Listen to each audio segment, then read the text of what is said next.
Caleb Brooks was 39 years old, a financial advisor, and a man who had built his entire life on one quiet belief.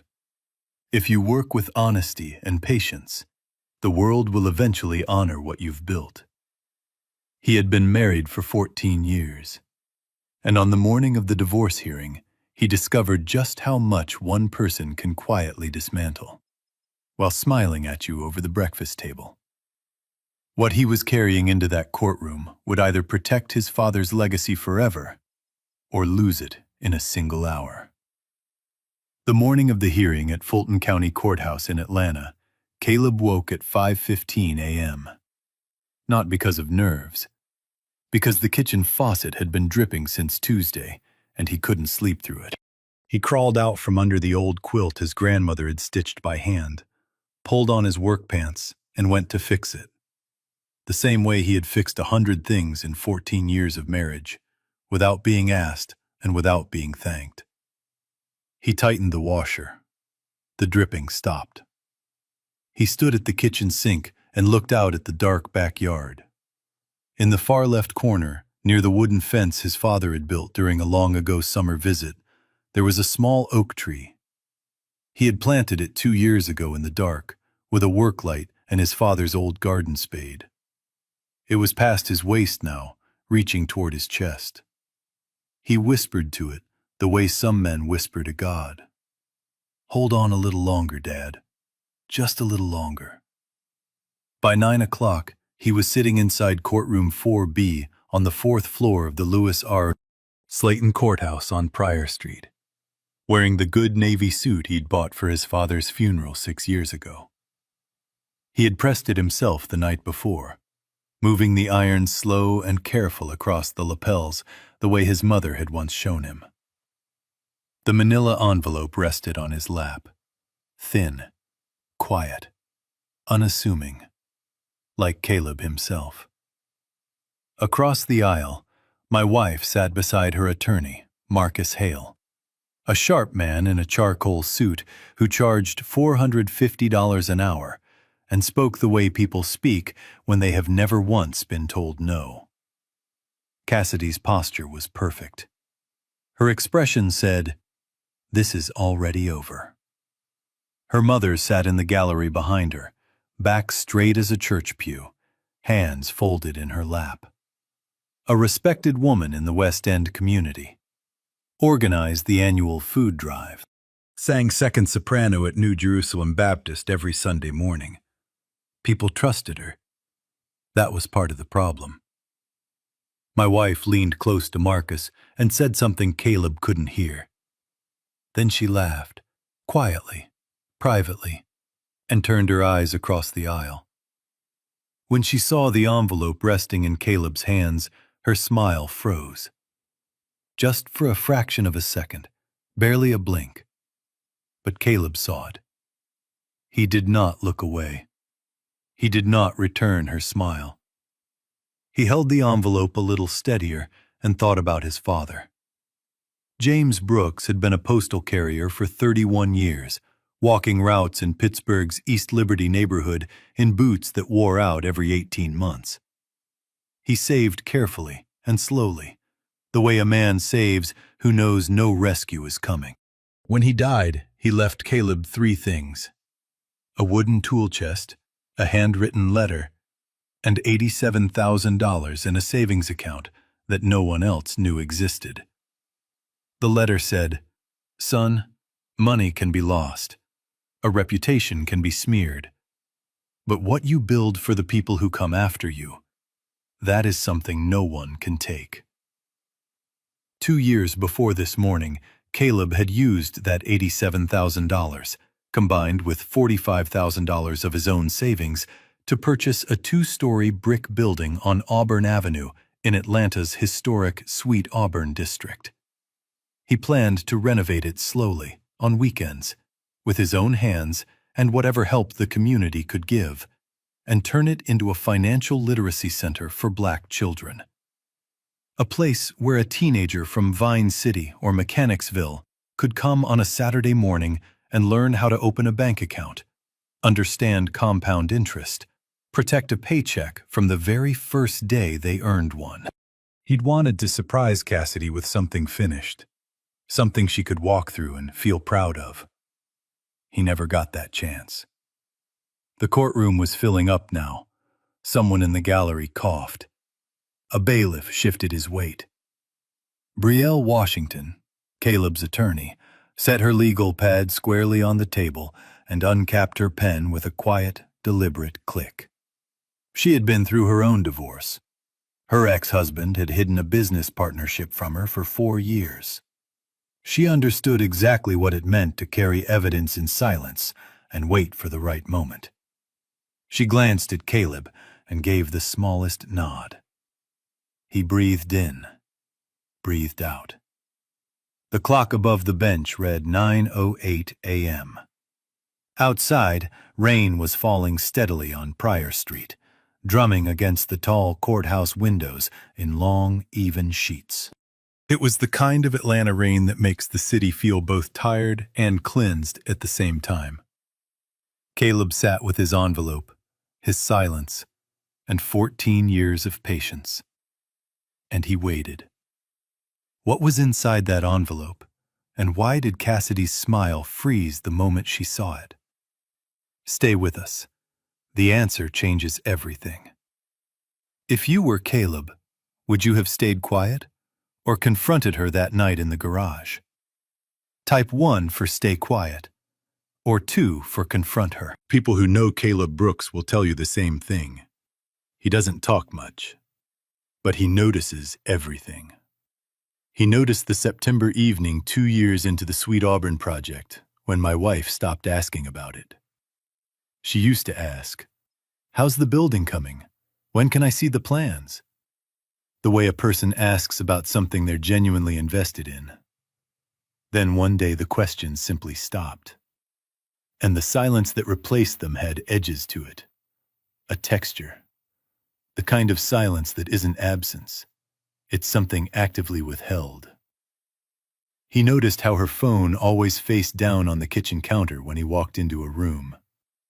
He noticed the Friday evenings she started spending at her mother's house, not coming home until well after 10. He didn't press. Caleb had learned, from watching his father, from years of working with clients who came to him only after a problem had grown catastrophic, that the truth surfaces on its own schedule. The wisest thing you can do is be ready when it does. He was right about the truth. He just didn't know yet how wide the damage had already spread. It was a Thursday evening in late October, the 8th year of their 14-year marriage, when Caleb came home early from a client meeting downtown and heard Cassidy's voice drifting from the garage. He'd left the side door cracked that morning to let out the paint fumes from a touch-up job he'd started the weekend before. He wasn't eavesdropping. He was a man walking toward his own house. But what he heard froze him on the driveway. The property in Sweet Auburn. Yes, the timeline before he finds out. Her voice was low, controlled. The voice she used when she was managing something important. Caleb stood on the concrete in the October air, keys pressing into his palm, and understood in a single cold moment that this was not just a marriage falling apart. Something was being orchestrated. A plan. A timeline. With his name on the wrong side of it. He did not go inside. He turned around, walked back to his car, and sat behind the wheel for 20 minutes. Not in shock. In calculation. If he walked in there and confronted her now, she would adapt. She would move faster and hide better. So he did the hardest thing he had ever done. He drove to a diner on Ponce de Leon Avenue, ordered a cup of coffee, and started making a list. 2 years before any of this, the morning Caleb signed the papers for the Sweet Auburn building, he was so full of something he couldn't quite name that he hadn't been able to sleep. He lay beside Cassidy until 4 a.m. Then he got up, put on his old work boots, and went out to the backyard in the dark. He planted a small oak tree near the fence, working by the glow from the kitchen window, pressing the roots gently into the Georgia clay with both hands. He whispered to that little tree the way some people whisper to the ones they've lost. "You're going to grow with the center one day. Our children and grandchildren are going to sit under your shade and learn how to keep what they earn." He had never told Cassidy about that moment. He was holding it for later, for the day the education center was finished, when he could walk her through a real classroom with real desks and real children and tell her, "This is what I was building. This is what your patience made possible." He never got to give her that story. And sitting in that diner on Ponce de Leon that October evening, staring into his coffee, he began to wonder, for the first time, carefully and honestly, whether she had ever wanted to receive it. 3 days after the overheard call, Caleb sat across from Brielle Washington in her office on Peachtree Street. The walls held law books and 2 framed degrees from Howard University. A small potted plant on her desk was doing its determined best to survive. Brielle leaned forward with both hands flat on the table and held his gaze. "Caleb, I need you to be very clear about something. You are not simply fighting to keep money. You are fighting to keep your father's name alive in this community. And we have less than 3 weeks before the hearing." She didn't blink. One impulsive move, one confrontation that tips her off, and we lose the element of surprise. That is currently our only real advantage. "Tell me exactly what I need to gather," Caleb said. She slid a legal pad across the desk. He picked up the pen. What Brielle uncovered when she pulled the financial records was not just bad. It was systematic. Cassidy had signed the court-required financial disclosure form, a sworn legal statement declaring she held no separate accounts. In reality, over the previous 11 months, she had transferred a total of $132,400 from their joint marital account into 2 private accounts Caleb had never known existed. One was opened at a bank branch on Piedmont Road in Buckhead. The second was held under a business name that Brielle's paralegal traced directly back to Cassidy's mother, who, it turned out, had carried a significant personal debt for years, one that predated the marriage entirely. That debt was now gone, paid in full, with money drawn from the account Caleb had been using to renovate his father's building. And the false disclosure form, Cassidy's sworn statement that none of this existed, had been signed only 12 days before she retained Marcus Hale. When Brielle laid out the printouts, Caleb sat very still. He wanted to go home and confront Cassidy right then. Part of him wanted that badly, the way you want to throw open a window in a room that hasn't had fresh air in months. He was angry. Not the loud kind, the deep, slow-burning kind that lives in your chest at 2 in the morning and turns the ceiling above you into something that looks like a verdict. But he chose silence. Because a man who shows his hand too early doesn't win. He just warns the other player that the game is real. That night, he sat alone in the kitchen with cold coffee and looked at the photograph of his father on the wall. That quiet postal worker with the steady eyes and the good boots. And he thought, would you tell me to stay quiet, Dad? Or would you say, enough is enough? The photograph offered nothing. The house was perfectly, painfully still. He stayed quiet. 1 week before the hearing, at 7:43 in the evening, a text arrived from a 16-year-old boy named Deshaun, a kid Caleb had spent 3 Saturday mornings teaching, completely free, how to open a savings account and read a pay stub. No announcement, no social media post, just a man and a boy and a kitchen table and an hour that nobody else saw. The message read, "Uncle Caleb, I heard the adults saying you going through something, but I still wanted to say thank you. I'm going to keep studying hard. Caleb read it once, then again. He set the phone face down on the kitchen table and pressed the heels of his hands into his eyes. He did not cry, but it was close. And in that moment, something settled in him. Not peace exactly, but clarity. The kind that comes when you understand, in your bones, not just your head, that what you were protecting is real and worth whatever it costs.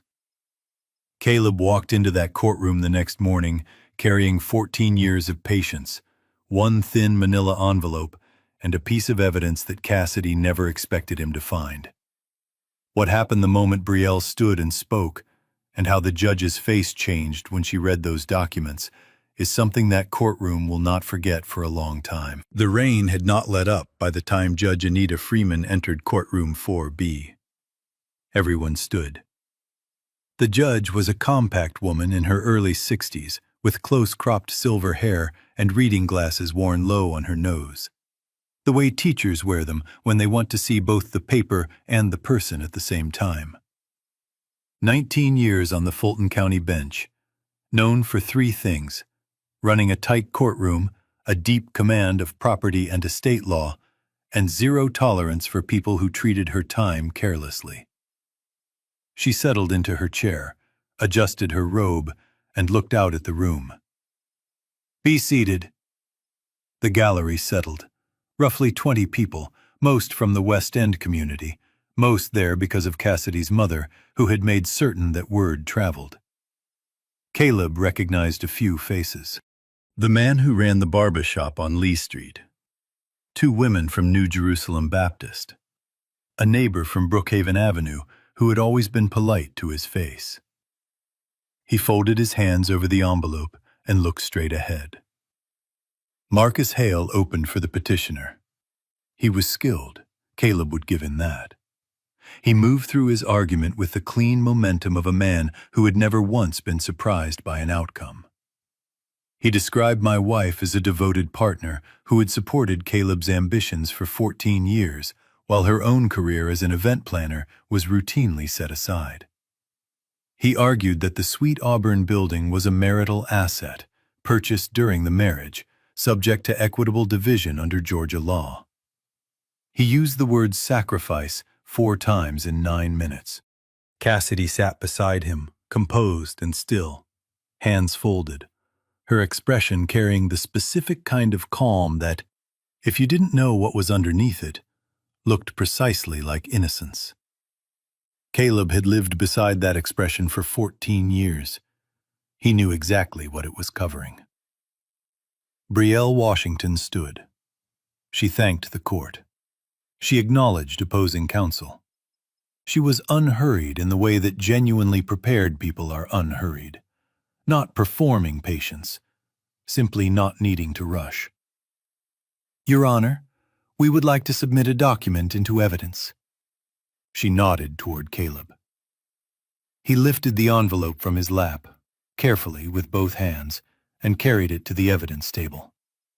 He set it down the way you set something down when you have carried it a long way and want to be certain it lands safely. He returned to his seat.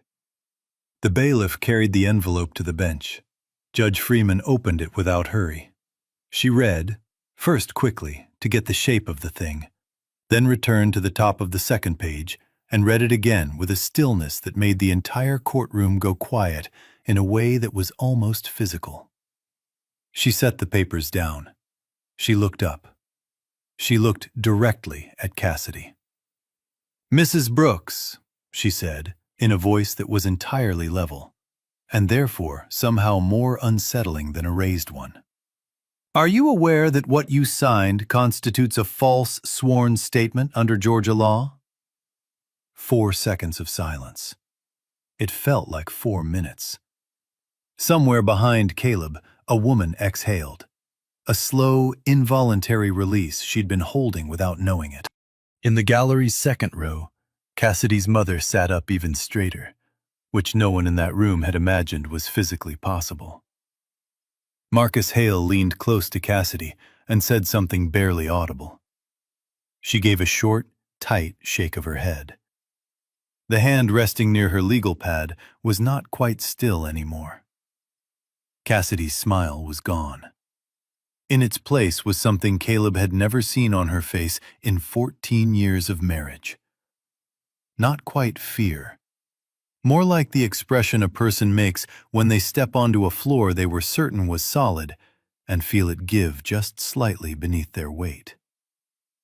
"Mr. Hale," Judge Freeman continued, "your client signed a financial disclosure form prior to retaining your services, in which she attested under oath to holding no separate accounts. Were you aware of this?" Marcus Hale straightened his tie. "Your Honor, I was not fully briefed on all financial details prior to—" "Thank you, Mr. Hale." The judge made a note. One careful, deliberate note. Brielle moved forward methodically. She walked the court through the sworn financial disclosure form, the signature, the date, the precise language of the attestation. She then submitted certified bank records documenting 2 accounts opened in Cassidy's name, showing 11 months of systematic transfers totaling $132,400 drawn from the joint marital account, the same account Caleb had been using to fund the renovation of the Sweet Auburn building. She noted that the final transfer had occurred just 4 days before the divorce filing. She observed, in a tone so measured it almost sounded charitable, that the false disclosure form had been signed only 12 days before Cassidy retained Marcus Hale. The sequence was not a coincidence, and everyone in that room understood exactly what it was.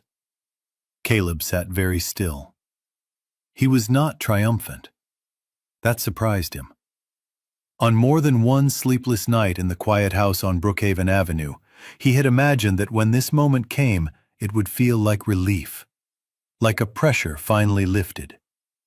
What he actually felt was something slower and heavier, something that lived below anger and below grief, in the place where you keep the things you understand too late. He looked at Cassidy. She was staring at the table in front of her. Not crying. She was too controlled for that, at least right now. But her jaw was set in a way he had always recognized. The expression she made when she was working very hard not to feel something she was absolutely feeling. He had loved that face for a long time, and watching her sit there, unraveling a plan she had spent nearly a year carefully constructing, he began to understand the full shape of what had happened between them.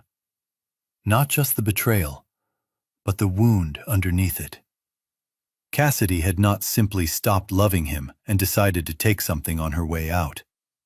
She had felt, slowly and without knowing how to say it, that she was disappearing inside the life he was building.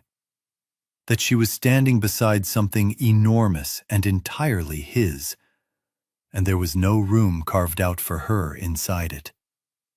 She had grown frightened of being made invisible by his purpose, and instead of saying so, she had found another way to matter.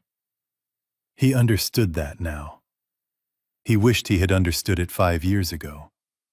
Before the plan, before the money moved, before the investor in Buckhead. Before all of it. But understanding why someone did something does not obligate you to let them finish doing it. And a man's compassion for someone's pain does not require him to surrender what his father built. What Brielle revealed next, about exactly where all that money went, and about a phone call Cassidy made to a real estate investor 4 months before the hearing, was the moment the courtroom stopped breathing. And it didn't just devastate Cassidy. It humiliated someone who had spent years building a reputation for integrity in that very community. Judge Freeman set the financial disclosure form to one side and clasped her hands on the bench. The room was still waiting. People could sense it, the way you sense a second wave building after the first has already knocked you sideways. That Brielle Washington was not finished. She wasn't. Your Honor, with the court's permission, I would like to address where those transferred funds actually went. Proceed. The $132,400 drawn from the joint marital account over 11 months was not savings that Mrs. Brooks had accumulated independently during the marriage. These funds were taken directly from the account Caleb Brooks maintained for the renovation of the Sweet Auburn building, a financial literacy center he was developing in honor of his late father, James Brooks, funded by his father's inheritance and his own personal savings. One beat of silence. A significant portion of those funds, approximately $78,000, was used to retire a long-standing personal debt belonging to Mrs. Cassidy's mother. A private debt that had existed for years before Caleb and Cassidy were ever married, and that the Brooks family had no legal obligation to assume. The sound that moved through the gallery was not loud.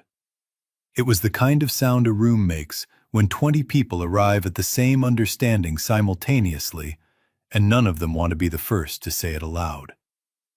A collective exhale. A slow shifting of weight. Someone in the third row turned to look at someone in the second.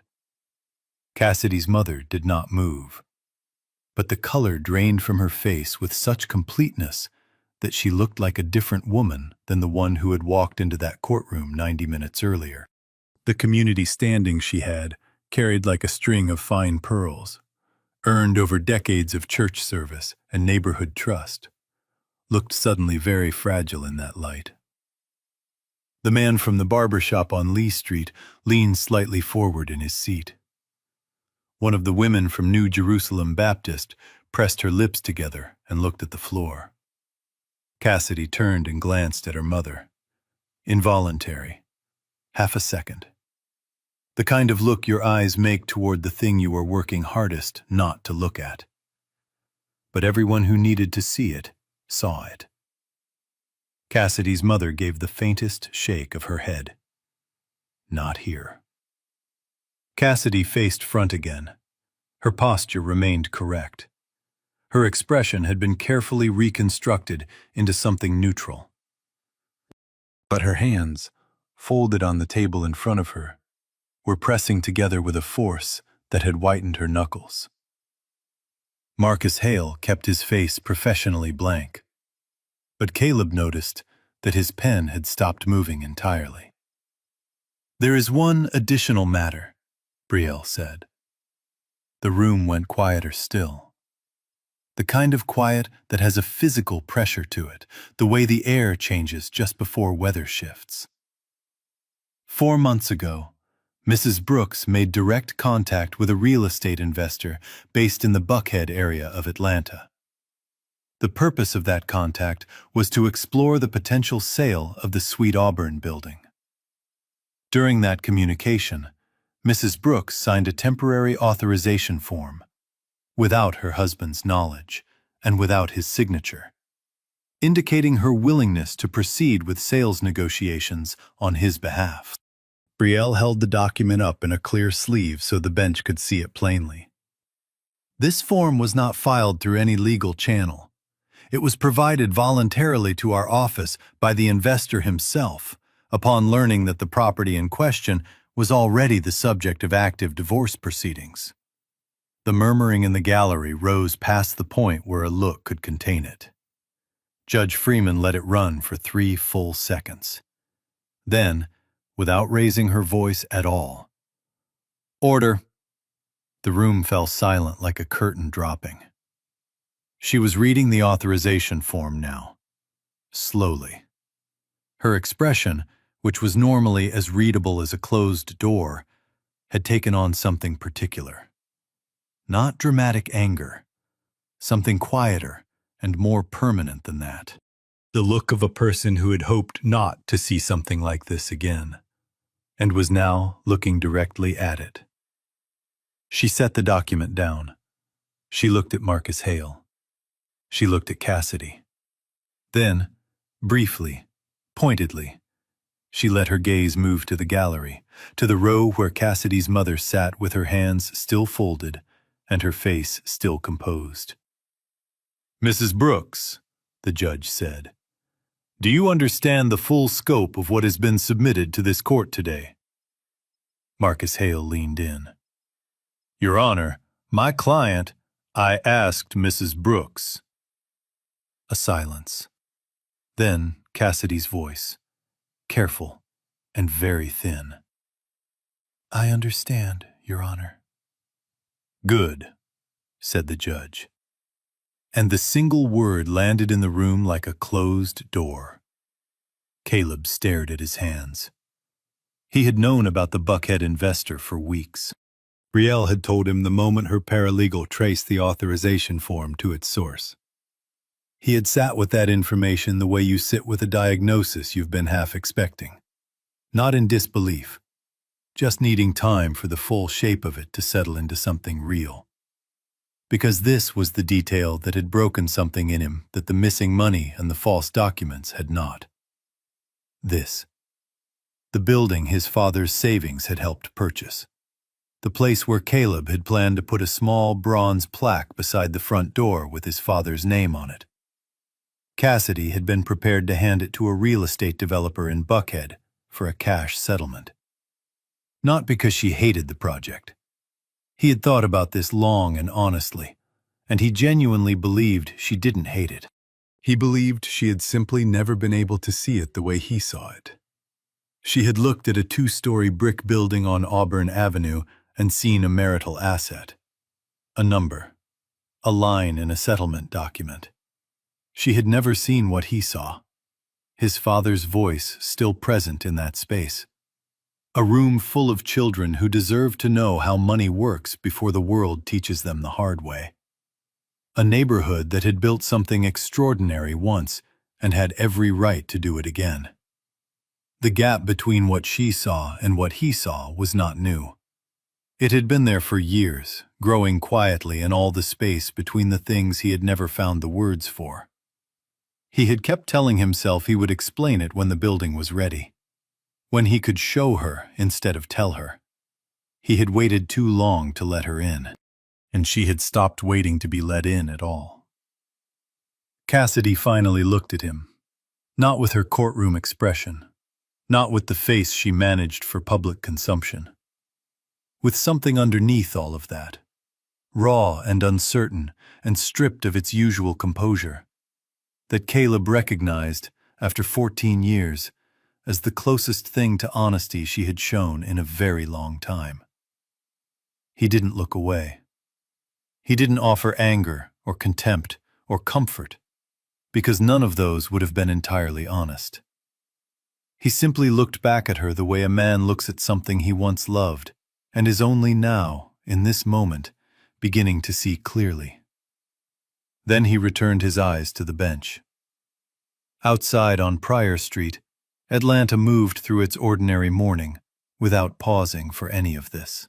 Somewhere across town, on Auburn Avenue, the 2-story brick building sat quiet and patient and entirely unaware of what was being decided about it 9 miles away. The rain against the windows had softened to a fine, even mist. Caleb breathed in, breathed out, and waited for the judge to speak. When Judge Freeman delivered her ruling, she said something to that courtroom that more than one person is still carrying. And what she said directly to Caleb, in front of everyone who had doubted him, is something you need to hear. Judge Anita Freeman did not believe in unnecessary words. She said what she meant. She said it clearly. And then she stopped. But the words she chose that morning in courtroom 4B settled over the room like something structural. The way a roof settles, quietly, into a position it intends to hold. People would be quoting them months later, at church dinners and barbershop chairs and kitchen tables across the West End, always getting close, but never landing the particular precision of the original. The ruling was delivered without ceremony. Alimony. Denied in full. Cassidy was ordered to return the full $132,400, with interest calculated from the date of the first transfer. She was ordered to cover Caleb's legal fees in their entirety. The Sweet Auburn building was awarded exclusively to Caleb, citing his sole contribution of premarital inheritance funds, the clearly documented community purpose of the project, and the evidence of willful financial concealment by the opposing party. And then Judge Freeman looked up from her notes and spoke directly to the room. This court does not reward perjury. It does not reward the systematic dismantling of a marital estate for personal gain. And it will not in this courtroom, not in this jurisdiction, be used as an instrument for erasing a legacy that a black man quietly built for his community. She paused just long enough for the words to settle.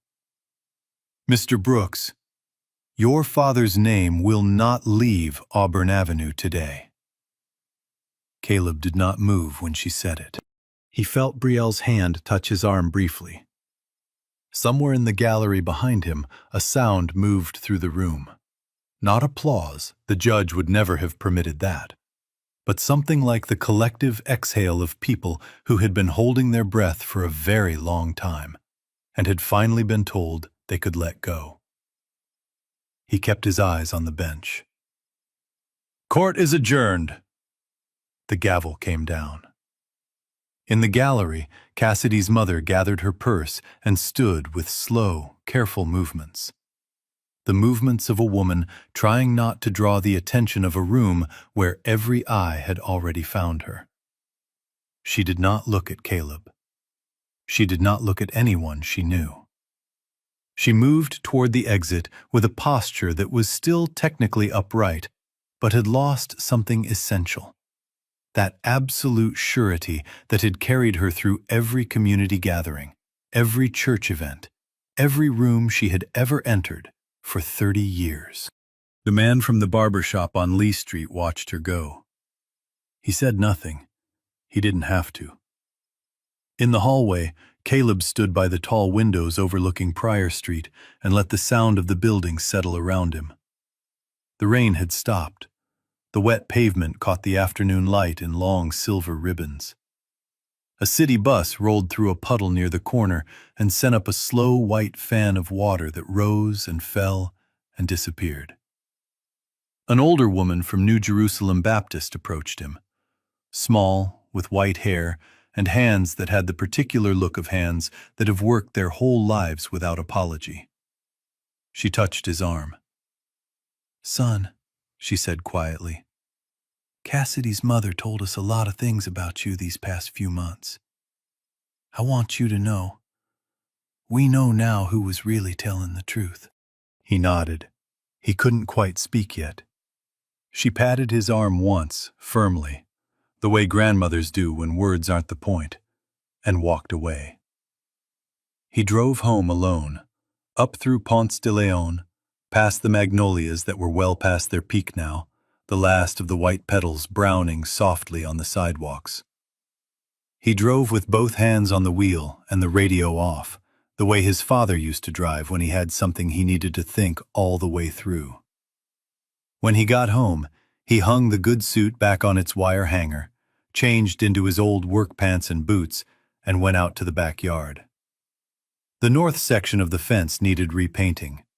He had noticed it 3 weeks ago and kept putting it off, first because of the hearing preparation, then because some mornings it was easier to keep moving past difficult things than to stop and face them. He got the brush and the white paint from the shed, knelt in the damp grass, and began to work. His hands were not quite steady. He painted anyway. It was somewhere around the third fence board that a question he had been carefully avoiding finally surfaced. If I had spoken up sooner, if I had walked into that garage in October and said what I knew, would any of this have turned out differently? He set the brush down. He sat in the backyard in the thin, late afternoon light breaking through the clouds, and he answered that question honestly.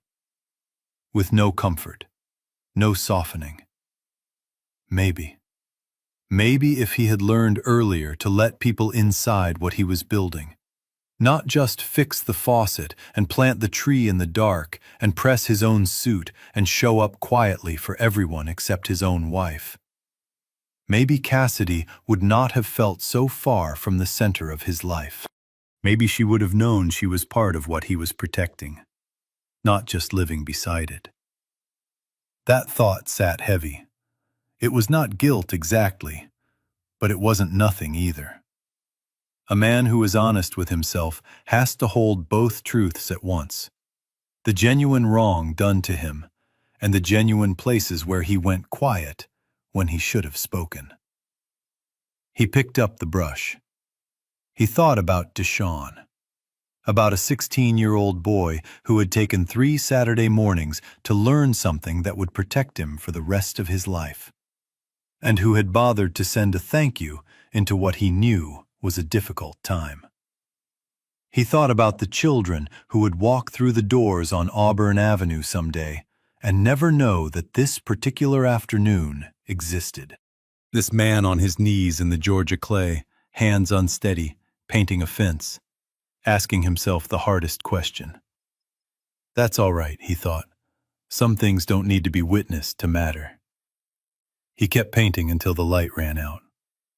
What happened 8 months later, when Cassidy finally called, and what she said when Caleb told her exactly what was in that envelope, is the part of this story that will stay with you longest. 8 months after the ruling, on a Wednesday evening in February, Caleb's phone rang.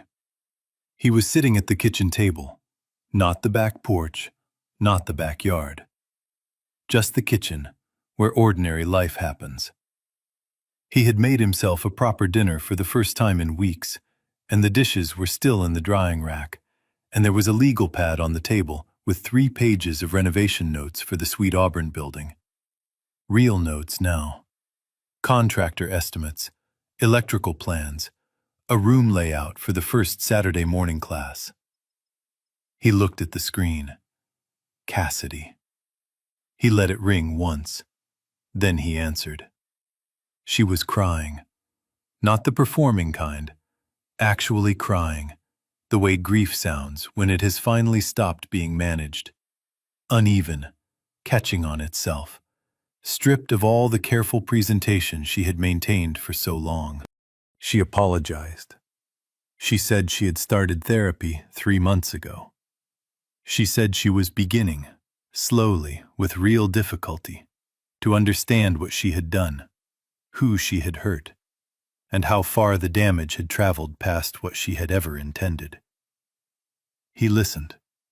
He was good at listening. He had always been.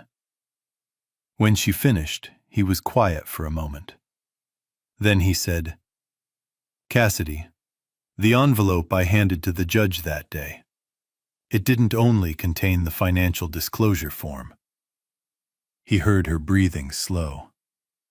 "Brielle found the email you sent to the investor in Buckhead, the authorization form you signed, without my signature, without my knowledge, to begin sales negotiations on the Sweet Auburn building." A pause. "That building holds my father's savings. Every dollar he set aside for 31 years of walking mail routes in Pittsburgh, in boots that wore out every 18 months. That's what bought it. I was going to put his name on a plaque beside the front door. I was going to bring children from Vine City and East Point there on Saturday mornings and teach them how to protect the first paycheck they ever earned, so they don't have to learn it the way too many people learn it, after it's already gone." Silence on the other end, complete and full. "You weren't trying to take money from me, Cassidy. You were trying to take the reason I got up in the morning." A long moment.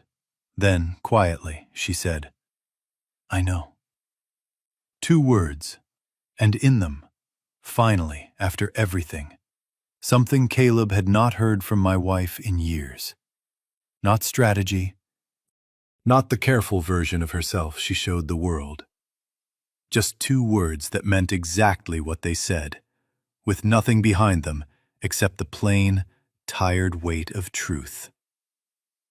"I know." He said goodbye gently. Not warmly.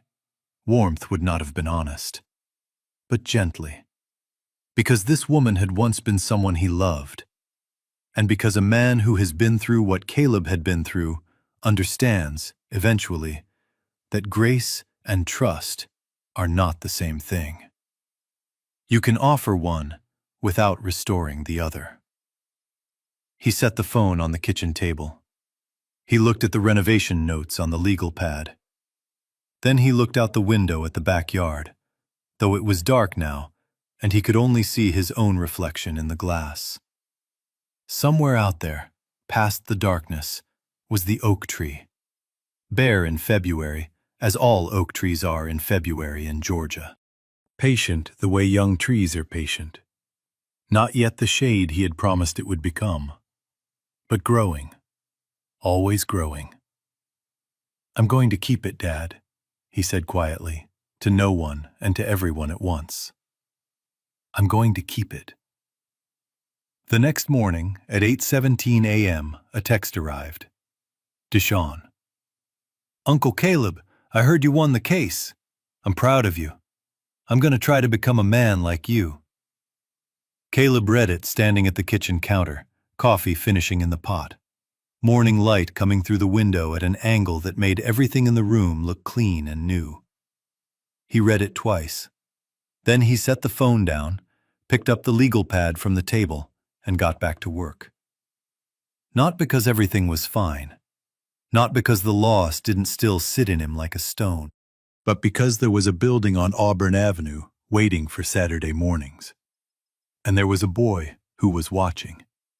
And there was a plaque that hadn't been made yet, with a name on it that deserved to be there.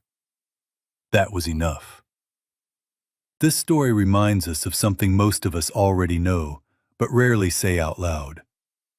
The people we overlooked, the ones who fixed the faucet without being asked, who pressed their own suit the night before the hardest day of their lives, who planted something small in the dark and never once mentioned it. Those people were never invisible.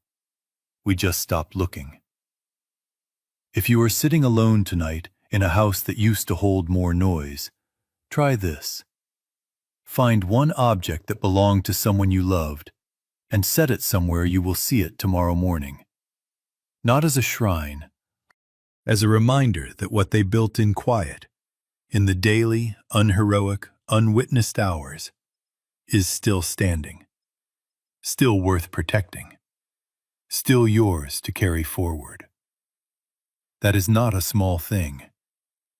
That is everything. Written from a human heart, with AI support.